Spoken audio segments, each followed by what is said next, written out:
Hello and welcome to another edition of Shoot the Defence, brought to you by the FNX Network and My Sportswear. I'm your host, Stel, and I'm joined by Yannikis.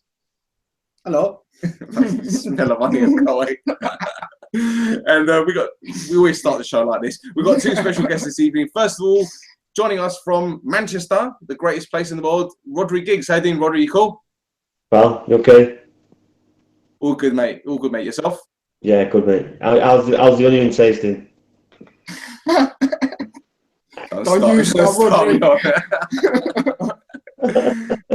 our second guest tonight is none other than CEO of Lucky 7 Management. It is my pleasure to bring back Jay Austin. Jay, welcome back to the show, buddy. Yes, Stel. Hello, mate. Thank you for having me again. It's a pleasure having you on the show again, mate. How's things? Yeah, not too bad. Busy at the minute with everything. I'm all over the country, but I can't complain. It's better to be busy than not, mate. Yes, I agree, 100%. Absolutely, absolutely. And speaking of busy, let's talk about a busy schedule, shall we say, for Arsenal? Yeah, would you say it's a busy schedule? I'd say it's a busy schedule. They got thumped last week. And they played that Gander Green Lane. They bounced back from their 5-1 defeat in Munich to beat Sutton United 2-0. Now, a cross-shot from Lucas Perez on 26 minutes, being the first of the game, gave Arsenal the lead, and it was effectively put to bed when Walcott scored his 100th goal for Arsenal. 10 years he's been there. Mate, we've been critical of Arsenal lately, and to be fair, this was one of those lose-lose situations in the sense that if Arsenal lost, then it would be humiliation. If they won, then it would have been you have to win well. I can't imagine what it would have been like if they had lost. Armageddon, I guess. I guess so. It was a probably professional job at the end. 2-0. It wasn't the strongest Arsenal team, but it was enough to beat Sutton. Credit to Sutton, they put off a fight, and Deacon up front had a really good game. He caused them a few scares. It would have been good to see if Sutton scored the goal, see how Arsenal would have reacted. They would probably might have got nervous, and anything could have happened. But like you said, it was kind of a lose-lose situation. If they win 6-0, they're expected to win. They won 2-0. Arsenal, another kind of poor performance. I mean, speaking to some of the Arsenal guys, that they were disappointed. Most of the kind of big players didn't play well as such, and they were, disappointed. I just think everything that's going on at Arsenal at the moment, there's too much tension there. It needs to be resolved in one way or another. But you said it was a professional performance. I saw players like, the central defender Holding, he had a half decent game. The fullbacks played all right. Xhaka though was just Xhaka, really. I don't know what to expect from him anymore. Liability for me. Yeah? Yeah. I think so. For the money Arsenal spent on him, for me, it's too much of a liability. He's a hothead. He can get sent off at any time. He's indisciplined, which can cause the team again at any time. And they did what they had to do, Arsenal. I mean, their route to kind of the semi-final, Sutton and Lincoln, they couldn't have asked for a better draw, to be fair. So it looks like they'll be in the semi-final. Absolutely. And Jay, as Yannick has said, aside from a couple of defensive scares, it was a comfortable and professional performance by Arsenal. Now, Wenger said if they weren't mentally prepared, then they wouldn't have gone through. Mentally? Well, I didn't watch the game, watched the highlights, and I actually thought Arsenal were very poor, actually, considering the team that got put out, and Sutton struggling. Sutton could get relegated in the league still, but hopefully the games in hand will keep them safe. But Arsenal have been quite poor since Christmas, haven't they, really? They've been inconsistent. Any other manager would be in trouble, I think. Just Wenger seems to, as his stay of execution, for his loyalty. If he was at Liverpool, Man United or Man City, he'd be gone by now, I think. No, I agree. And Rhodri, Sutton's players did themselves proud, but surely they expect them to put in a shift, given it was the biggest game of their career. Now, the whole fairy tale thing seemed a bit manufactured, especially the pie incident. What do you think? Well, we obviously know the pie incident was manufactured, but well done, the son. Deadline from tomorrow. But no, it's the FA Cup. It's what happens every year. It's the magic of the cup, and it was a one-off game. I know Arsenal haven't got an AstroTurf pitch. Well, they say they haven't got an AstroTurf pitch, and it's a little bit of a leveler. But I thought Sutton did well. They played well. They didn't really. dominate. I know they dominated possession, but there wasn't many chances. The goalkeeper wasn't flying about the goal.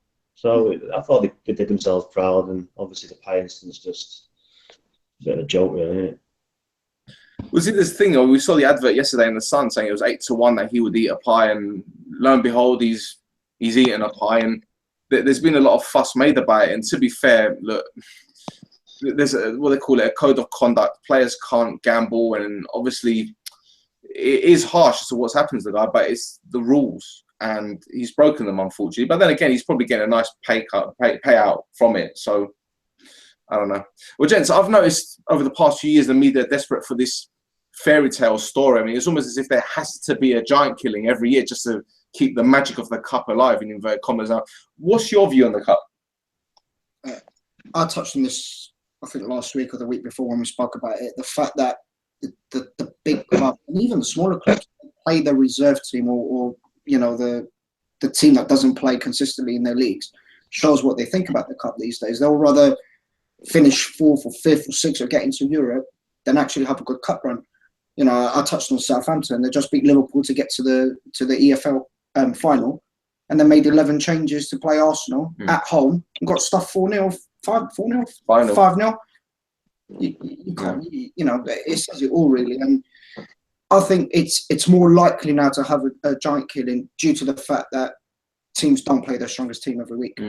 Jay, your side, Liverpool, were one of the teams that obviously knocked out by Wolverhampton Wanderers. What do you make of this whole fairy tale giant killing thing that everyone seems to be obsessed with at the moment? Well, I actually thought we might have give it a go to try and win it under Klopp, you know, because we're not in any European competition. But he's mixed his side up. He played mainly under 23 side, a lot of it. And that's the way the EFL Cup's sort of going, isn't it? And they've got the EFL, is it Checkout Trophy or whatever, where they got the under 23 teams in. It seems like the FA Cup's going down that route, which is sad. I mean, saying that though, Lincoln, come on, they've done amazing to get to go and get where they've got, and I'd love it if they could do one over Arsenal. You know, that'd be amazing. I mean, realistically, can they? They shouldn't do, should they? On paper, they should be getting, like Sutton should have got beat 6-7-0 last night, but Arsenal that poor. You know, 2-0 is embarrassing, isn't it? Really, but yeah, in general, I think the nostalgia's gone. They need to have a shake up on it. You know, I personally wouldn't change it where they're on about having no replays. Little clubs need the replays, but there's lots of rumours flying about what they're going to do. Change it to midweek only. Again, I love football on a Saturday and Sunday, but yeah, something needs to be done definitely to keep the romance of the FA Cup alive. Rod, any ideas? No. And, it's just, they should just keep it as it is. All we're trying to do is just fix it for the big clubs. What about the small clubs? What about the clubs that love being in the FA Cup, who would love to win the FA Cup? We're only talking about 8, 9, 10 teams in the Premier League that don't want to win the FA Cup, who still put a weakened side out. And let's face it, even though they do put a weakened side out, they're still a Premiership outfit. They still have players in their squad that should be good enough to beat a non-league side, i.e. Lincoln, Burnley. So it's a difficult one, but no, they shouldn't keep. They should definitely keep it as it is and let the big clubs suffer. If they want to put if they want to put the squad players in it, and then they roll the dice, don't they? And the upsets will keep on coming. Yeah, I agree. And so, standing in Arsenal's way of a quarter-final place is, as Jay said, Lincoln City, who became the first non-league side to reach this stage of the competition in 103 years after beating Burnley 1-0. Jay, I'm surprised most of the focus was on Sutton's game against Arsenal. When you think about how good Burnley have been at home as of late, was it 3 losses in 29 games? I mean, this is a bigger shock than we think, isn't it? Yeah, I agree, Stel. It's as I just said, it's a massive shock, really. I mean, Burnley are in form at home. I think they're about 4th or 5th in the home form table in the Premier League. Yeah, Lincoln are flying in the non-league in the conference, but realistically, that should have been a comfortable win for Burnley. Like Rhodri was saying, the Premiership players, Burnley put a strong team out. That was their chance again to progress and get a trophy. So I expect Sean Dyche should be fuming with his performance. Some of the players. I mean, I didn't see it coming. I think there was something like I think something like 16-1 to win away, and the draw halftime was something like 33-1 or 28-1 for Lincoln to be draw halftime and Lincoln full time. Big odds, big odds. I wonder who took them. I didn't. We wouldn't be if you did. I backed Burnley. I think myself did, to be honest. Mate, believe it or not, as Jay said, Lincoln were the informed team. 15 wins out of their last 18 games. But the winner came from a set piece, something that they were working on all week. I mean, if you look at Burnley's central defensive partnership, are you surprised how easy Lincoln got that goal? It's a corner, it was a scramble. I think he got knocked back and he headed it in. And that's what the smaller clubs thrive for. Set pieces, a corner, a cross to come in. It's what they kind of work for all week to try and get that opportunity. Just lapse of concentration for Burnley. Yes, they should defend it better, especially as a Premiership team and the experience that they have. But it's the beauty of the FA Cup. It's happened again. And I don't think it was kind of mentioned a lot, the achievement that Lincoln have done to go to a Premiership club away from home, keep a clean sheet for 96 minutes. I think it was like 6 minutes injury time. 96 minutes to win 1-0. I don't think they got the kind of, not the respect, but it should have been made more out of what they achieved. But the thing is, that's what Rhodri said about Sutton. The Lincoln goalkeeper, it's not as if he had much to do either. No, he didn't, yeah. It wasn't as if he was bombarded, it wasn't the Alamo. It just shows these days that you can't underestimate. There's no easy games, as they say. No, of course not. So it just proved again, fantastic achievement by Lincoln, and good luck to them in the next round. Rhodri, I know Lincoln's scouting team, they use a sophisticated video technology system called Huddle, which basically provides various types of information based on footage uploaded onto it. Now, does knowing this distance covered by players and other stats like that really matter these days? It depends what type of way you're going to play, I suppose. If you're going to be a pressing side, I wouldn't so much focus on that, because I'm a type of coach that wants the team to keep the ball. So if we're keeping the ball, I'm not running after the ball. So we're not as working as hard, but it depends the way you played. Like Liverpool, they're a pressing side, so obviously they're going to run a lot of miles, but different sides and different teams, it's just different for different people. But I wouldn't focus so much on that. But obviously it's worked for them. So if something works for you, every little thing helps. Like you said before, they scored with a set piece that obviously was off the training ground. So every little thing's helped. But I wouldn't so much focus or be worried about how much miles my team have got, my players have coverage, because I'd rather be focused on keeping the ball than stuff like that. But obviously it helps for them, because they're doing a brilliant job. The thing is, when it comes to teams like Sutton and Lincoln, you kind of half expect the players to cramp up with 20 minutes to go and just get tired. But it just seems that the adrenaline just carries them over the line. It's an amazing thing. You're totally right. As soon as you get in the change room, they're probably just dead on their feet. It's just one of them things. It's their cup final. They didn't expect to win it. They had a glimmer of hope, but come on, let's face it, they have no chance. But there's always that chance. There's always that maybe. But it was never going to happen. And it's their cup final, and they're going to take it to the end. And fair play to them. They did really, really. I was surprised that Rhodri Giggs. He was a good player. He was a good player. Gave him a lot of trouble. And so the two. I'm sorry to be interrupted. I'm the two centre halves. I thought the two centre halves were amazing, especially the captain. Oh, Sutton, yeah, or Lincoln. No, for Sutton. Sutton, yeah, absolutely, yeah. The key is to score early goals against clubs like that. It takes the sting, the enthusiasm. The longer the game goes on as a 0-0. And you see when about 20 minutes to go and Oxlade-Chamberlain's gone down and he's gone to Baker. That's just only happening in non-league football. Yeah. Yeah, you won't see a professional do that. It's funny. I'd love to see that though. That'd be funny to see that. No, yeah. Right. So the two derbies of the round saw both Premier League teams triumph over plucky Championship sides. Spurs made light work of Fulham in a 3-0 win, Harry Kane scoring a hat-trick, while Man United made their possession and chances count, coming back from a goal down to beat Blackburn 2-1.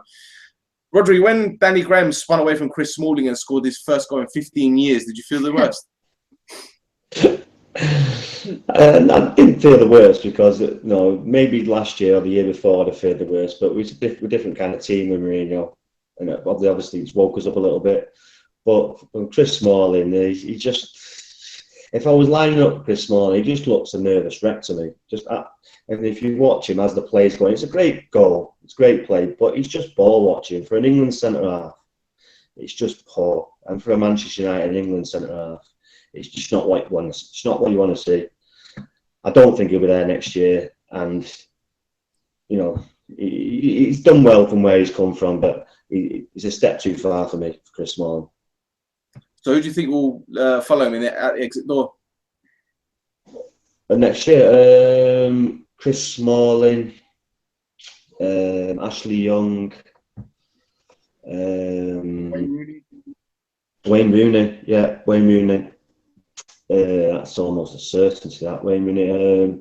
Only because he's not guaranteed a place, and Wayne Rooney likes to play football. So I think he's going to be forced to, not forced, but forced in the way that he can't be promised a first team start all the time. So maybe Luke Shaw as well.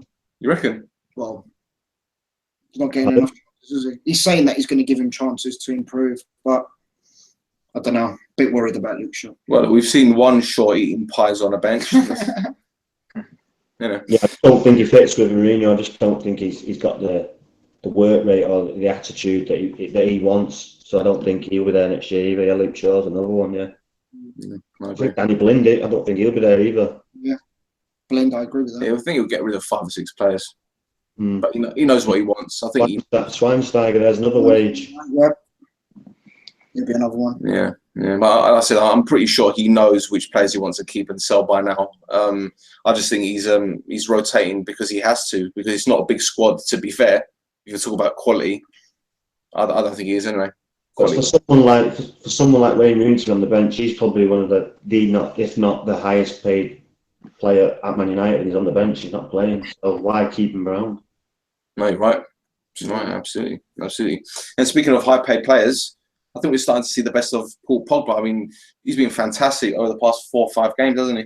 Been brilliant. I think ever since the Liverpool game where he had a shocker, he's come back and done the goods for United. But the thing with Pogba, it's always the fee, isn't it? He plays a bad pass, and look at that, it's a £90 million player, can't pass. He takes a rubbish shot, and everything he does is in the spotlight, isn't it? So I think it's been brilliant. I think his last 5 assists have all been to Zlatan, and they've got a good partnership. They changed the game for us when they came on yesterday, but yeah, it's good things. He's starting to dominate games in midfield. He's starting to pick the ball up from deep and create in. He could push further forward. He's starting to spread the passes diagonally as well, and he's got the presence. And listen, let's not forget, it's his first season at United as well. Yes, he's been there before, but he's an established player now, so he needs time to settle in. And it's a new United under Mourinho too. So no, he's been really well, and I think we'll see the best out of Pogba next season. The 2 things that impress me most about him at the moment is, first of all, his upper body strength. He can hold off 2 players at a time, which is remarkable. We always knew he had that in him, but he's bringing it out now. And also now he's actually trying to dictate the tempo in the middle of the park. Sure. He gets the, as you said, he looks for a pass. It's not as if he dawdles on it. He looks for 1 or 2 options. He started to be he plays it a little bit more simple now. That he tried the Hollywood passes a lot at the beginning, so we try maybe impress. But I think probably Mourinho's had the word with him and said to him, "Listen, calm down. We know you're good. Just play football. You'll all come, and we're seeing the best out of him." That's right. And Jay, as for Spurs, it was a routine win for them, wasn't it? It seemed a bit pre-season, didn't it? Yeah. Again, I only saw the highlights, but Spurs looked like they wanted it that game, and Fulham. Saying that Fulham, they wanted to get out of the FA Cup and try and get a playoff place in the Championship. The manager there, he's done well, hasn't he? Since he was at Watford, he seems to know the Championship. And he's gone in Fulham. Fulham was struggling the year before, took over, and he's had a good run towards the end of last season. And now he's sort of got his team there. He's got a settled team. So I think he just wanted to get out of the FA Cup. And Spurs, it was easy for him in the end, wasn't it? In the highlights. That's right. Now, United, they've been rewarded with an away trip to Chelsea in the next round, while Spurs face Millwall at home, and the jokes are starting about Millwall going to smash the South Stand, which makes it easier for the building work to happen at Spurs. The Lions beat Leicester 1-0, who I won't be calling champions again because they're absolutely crap. James, when you see the likes of Millwall, Lincoln and Huddersfield, depending on what happens in the replay against City, obviously, does this excite you or bring an extra edge to the competition? Go on, James. Yeah, well, I would obviously, as a neutral Liverpool in it, I'd love to see something like Lincoln, Huddersfield semi-finals, and one of them's guaranteed a final, or Millwall even. I think Millwall could be. They might get, depends how Spurs are getting on. Obviously, and when is this next when's the next game still? 11th of March. 11th, yeah. Isn't that right in between the champions? Oh, they're out anyway, aren't they? Well, it's a Europa League, Yeah. so they got Ghent on Thursday. So if they obviously they're a goal down, so if they Turn it around. They should turn that around at home at Wembley. Do they play at Wembley in that one? That's right. Yeah. They should turn it around. I know they've been poor at Wembley in the Champions League, but they should turn that around and win 3-1 or 4-1. But I can see Millwall being tricky. Millwall, it's at Millwall, isn't it, as well, at the Den? That's a White Hart Lane. White Lane. Yeah, Millwall might turn them over because they turned Leicester over. I know Leicester being poor, but you never know what could happen, can you? No, you're right. Again, it's down to the team that they play. The reason why Tottenham made it easy against Fulham because they put their strongest 11 out. They went there with the right attitude, right mentality. They got the result, made it look easy. Well, Pochettino made that mistake against Wickham, didn't he? Yeah. He thought they could play with a second string team. Yeah. Okay, it wasn't fully second string, but he made a lot of changes, and that almost backfired. Rodri, can you see a giant killing with Millwall? Well, they beat 3 Premier League sides already, so why not? Why not? It depends how they go and play. If Fulham just played into their hands by how high up they were. If I watched the start of the game, they were so high up, and they just every time Tottenham getting the ball, they're in. So I've watched Millwall in the last couple of cup games. I liked how the way they played, and what's the guy up front who's been there for years? Neil Harris is the coach, isn't he? He's the head coach. Yeah, I know Morrison. There's Steve Morrison. Steve Morrison. Yeah. And they've got Neil Gregory as well up front, isn't it? Is it Neil Gregory? Yeah, he's from Halifax, and I've known him. I played against him a few years ago when I played non-league myself. Lee Gregory, Lee Gregory. He scores goals as well, doesn't he? That's another way. That depends on what team Tottenham put out, but you'd fancy him more at the Den, but White Hart Lane would be tough. But you never know. They beat 3 Premier League sides already, so why not? Yeah, I think there'll be about 4,000 or 5,000 Millwall fans. They'll be up for it. Yeah, they'll be up for it. And given the history between the two clubs, I know in the past Millwall played Spurs. I think it was a League Cup or the FA Cup, and they completely trashed White Hart Lane, the actual area. So it's going to be, as Danny Dyer would say, naughty.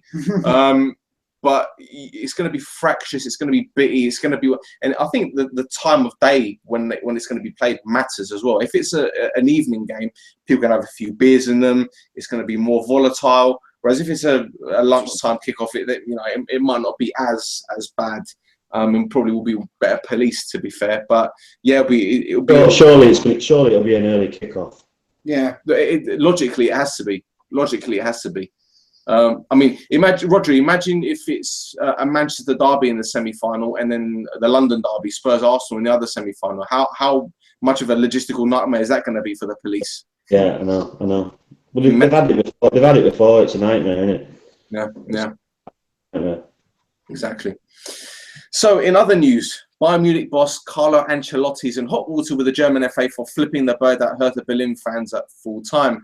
Now, Ancelotti said it was a reaction to being spat at, while his opposite number, Paul Dardai, who's Hungarian, called Lewandowski's 96-minute equaliser Bayern's bonus, which I presume is their version of Fergie time. It was out of character from Carlo, though, wasn't it? He's usually very calm. Usually. Something really must have upset him for him to react like that. Spat. Well, yeah, but probably maybe before that, maybe the antics and then the spat might just caused him to kind of react how he did. He got away with it at the German FA. Yeah, got away with it today. Okay. They're not gonna do nothing to him. So, to be fair, Ancelotti, since the Arsenal result, he has been under pressure by Bayern Munich. Bayern Munich have not fired on all cylinders this year. I know they turned up against Arsenal, but they're clear in the Bundesliga because nobody's really challenging them. I think Leipzig are the only team that's trying to put up a fight, and they're trying to do a Leicester of last season. So, but they haven't been really happy with Ancelotti. So maybe, the pressure, the fact that things have not been as rosy might just cause them to react how he did. It's out of character, but he's human at the end of the day. Why do you think they're not? They haven't taken to Ancelotti. Is it because his teams are well drilled, and because they're not like Guardiola's in terms of the aesthetics? What is it? Because they're top of the league, they're still in the Champions League. They destroyed Arsenal. Yeah.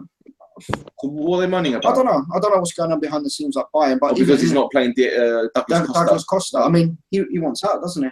So you didn't hear that last year. So. The FIFA starlet, the FIFA 17 starlet wants to leave. And anyway, Leo Messi's late penalty gave Barca a hard-fought victory at home against Leganes, while Gareth Bale marked his return to the Real Madrid side with a goal in their 2-0 win over Espanyol. James, a few months ago, I said Barca had lost their fear factor and was mocked like a teenager who had his pants pulled down in front of his high school crush. Not this happened to me. Should I be saying I told you so now? Oh, something's obviously wrong at Barcelona, isn't there? Because they're not firing all cylinders. I can't see him turning it around in the new camp against PSG, because they may score 3 or 4, but I can't see PSG not scoring. I think it might be some crazy game like tonight in Man City. Might be like a 5-2 or 6-2, but I honestly can't see him getting through. I know they could do, but yeah, there's something quite. I think end of season, I think he'll get sacked. And I think they're gonna. I think Barcelona might go for a young manager. I really do. I think they might take a gamble on a young manager. They have a bit of a transformation in the summer. Barcelona might do. Yeah, I'm going for Sampaoli at Sevilla. Yeah, he's a very good motivator. The thing is with Barcelona, we had this at the beginning of the Enrique's first season. The first half of the season, they were doing well, but they weren't doing as well as they probably should have been. Then he had those crisis talks with Messi and the rest of the team, and it just seems that if Leo Messi is unhappy, then the rest of the team is unhappy, and the team doesn't perform. But when he is happy, they decide to put out all this stuff. I mean, look at Suarez, Neymar, and Messi, that front three. Last season, the year before, they scored how many goals between 150 or something stupid like that? Yeah. Now they're a shadow of what they were last season. That's where the problem is. Yeah. Neymar, I think, has only scored like 10 or 11 goals this season. He probably would have had 25, 30 last season. Barcelona do not score enough goals from midfield. Their signings have not been good this season, which has been the problem. They rely too much on the front three. Yes, they're as well class as they are, they're not going to score every game. And defensively, they're a shambles. Yeah. They chop and turn. They change the team week in, week out. They don't know. They've got Sergio Roberto playing at right back. He's a holding midfield player. Awful. Yeah, he's a holding midfield player. They haven't replaced Alaves, have they? They haven't replaced Alaves, and they haven't replaced Xavi still. So, I mean, and Rakitic isn't playing? They're playing Andre Gomes, who they spent £30 million on him from from Valencia. They were booing him the other day. They were booing the play. That's why Messi, when he scored the penalty, he didn't celebrate. Yeah. 90th minute goal to win the game, he didn't celebrate because the fans were booing booing the players. I think Enrique will go in the summer. Yeah. I'm going for Sampaoli as the new manager. Sampaoli, yeah. I think he's doing a very good job at Sevilla. Yeah. Well, Arsene Wenger to leave Arsenal and go to Barcelona. Listen, stranger things have happened. I don't think Wenger will go there because he's a disaster in Europe, and Barcelona always but they're crashed. They won't go anywhere. In Europe, will they? Wenger just can't seem to get the Champions League right. He just what a bad performance. I mean, like you said, Bayern Munich were awful lately. They're only top of the league by default because Red Bull were leading, and then they've had a bit of a winter break. Sort of came at the wrong time for Red Bull. They're still up there, but Munich should be running away with it. But saying that, they're both in bad form, really, aren't they? Inconsistent. Yet they thrashed Arsenal 5-1 and taught them a lesson. And I think Wenger. Any other club, Wenger will be gone. I keep saying, I'm not a Wenger fan. I think he can't. He don't know when to go now, does he? Do you know what I mean? Like, when did he trying to win a trophy and step down, like win the league or win the Champions League, and then he can retire?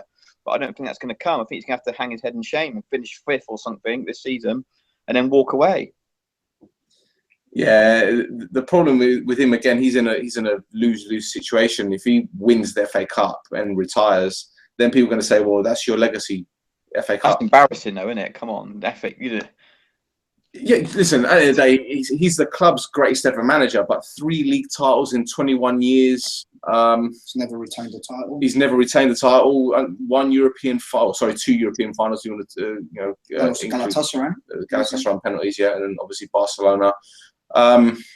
Listen, he's done a lot for English football. Let's not beat around the bush here, but his record isn't good enough as far as I'm concerned. And I said this last week.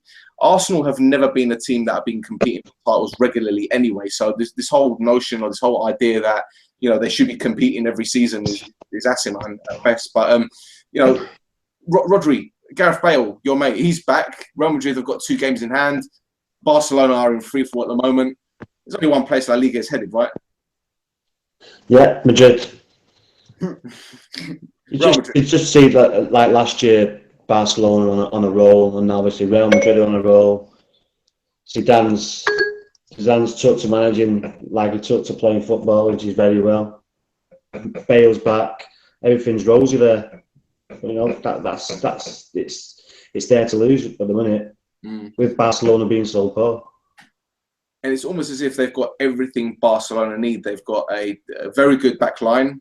They've got defensive cover. They've got a solid midfield, creativity all over the place, goals everywhere. Cruz is scoring, Modric is scoring, James Rodriguez comes in, Casemiro scores volleys from 35 yards. Lucas Vasquez, yeah, and he comes on, he scores. And this is even without Gareth Bale.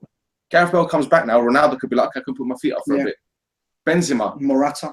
It's ridiculous. This team is a cakewalk, isn't it? Let's be honest. Yeah, they're just a step above this year, and you've got to give credit to Zidane. He's the manager, and he's got a load of superstars there working hard and playing really, really well. Absolutely. And then if the front line don't score, you've always got Sergio Ramos. Yeah, who pops up with important goals every time. Right at the end. Exactly. Now we haven't done a Super Mario section for a while, so let's see what our Italian friend has been up to lately. Sent off at the weekend for descending Nice's 1-0 win at Lorient. Okay, next. Man United face Southampton in the EFL Cup final this weekend. And gents, Yannick Rodriguez, United fans, are you confident about the final? I am. I think we'll win it. You're saying it with a grin on your face. I am. That's borderline arrogance. I'm excited. Oh. I'm excited. I'm a United fan, watching United in all competitions. And I tweeted something earlier on where people are talking about United having all these games. And it's brilliant. What do you want? You want your team to lose? You want your team to win? You want to be fighting for all competitions. Seeing United, all right, it's the Europa League, but fighting for that. And then FA Cup now with Chelsea away, which is an exciting cup. Let me stop you there for a second. Go ahead. What you just said about the Europa League. Now, I've been a fan of the UEFA Cup for years. You know, Schalke winning it. I remember Ajax winning it, Spurs winning it back in the day. Okay, it has been devalued because they've chopped and changed about it. But bottom line is, you win it, you're in the Champions League. Yep. It's also a trophy. Yep. A trophy that United have never won. You'd ask any Liverpool fan, and I'm sure Jay will agree with me, Liverpool fans wanted to win that. They wanted to win it last season. No. So this again, I just believe the size of United, the club, they belong in the Champions League. They don't belong in the Europa. No, but it's a European competition. I agree. And what's happened in previous years is an improvement of where we're going with the club. Absolutely. So I'm just saying, it doesn't suit United, but we're in it and we want to win it. So that's what I'm saying. It's exciting times for United that we're in it and we're fighting for it. Being 3-0 up in the first leg kind of eases the pressure for tomorrow. And like I said, it's exciting times. And as for Sunday, I believe... And he likes to get an early trophy under his belt, doesn't he? Yeah. And it'll bring confidence to the club. It'll give the fans a lift.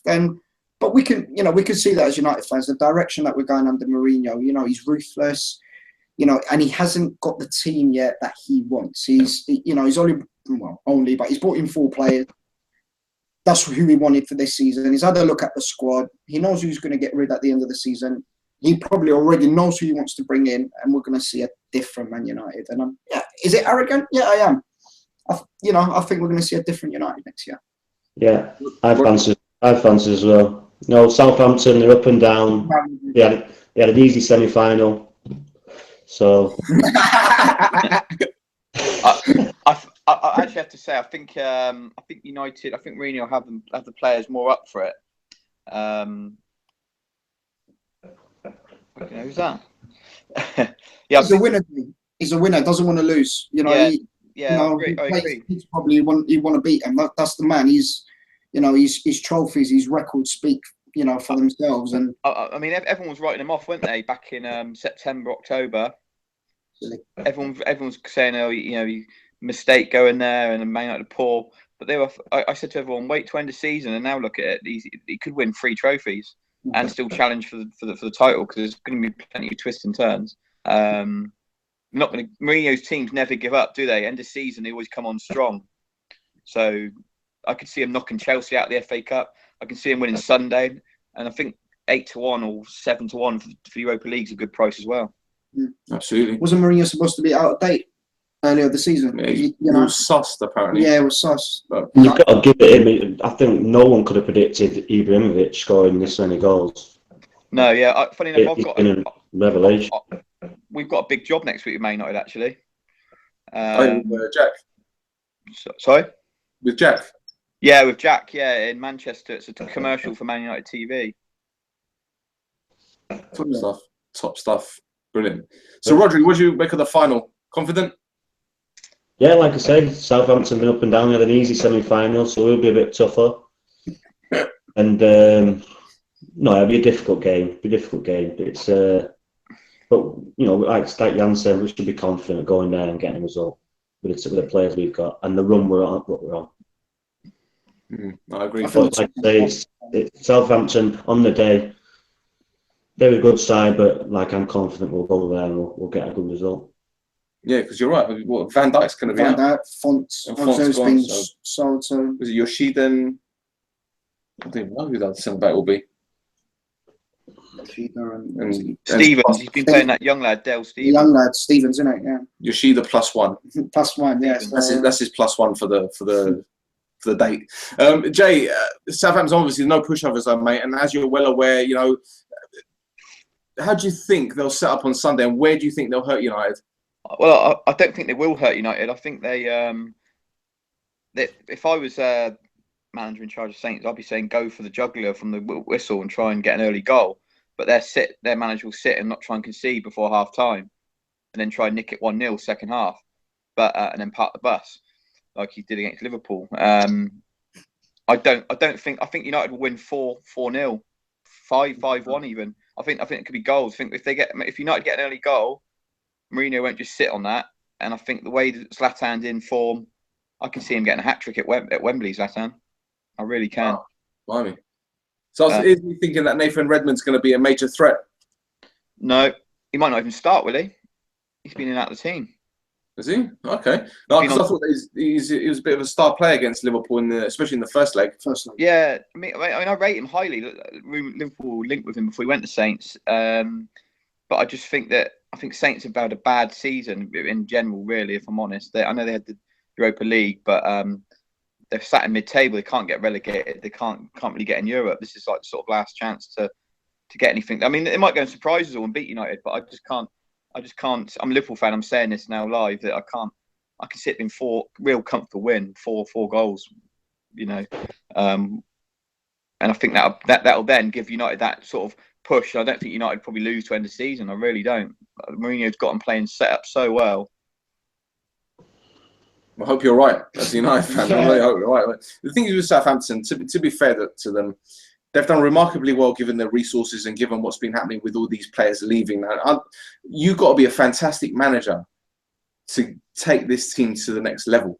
Because as I said, they lose 4 or 5 players every summer. Somehow, they're still in the Premier League. I thought they were going to go down this season, to be fair. I actually genuinely thought they were going to go down because of the players that they were. It might happen next season. But then again, they brought in Gabbiadini. Yeah. And he's not cup side, is he? No, he can play. And I'll tell you what, if he's up against Chris Smalling, yeah. You think Smalling will play? Well, who's going to play? Bailly and Rojo, you reckon? Yep. Rojo's a bit erratic at times as well. So no, I think Bale and Rojo will play. I think Phil Jones has just started back training as well this week. So yeah, hopefully maybe Rojo left back, or even Dam. I'm not a fan of Damian, but he'll probably have to play left back.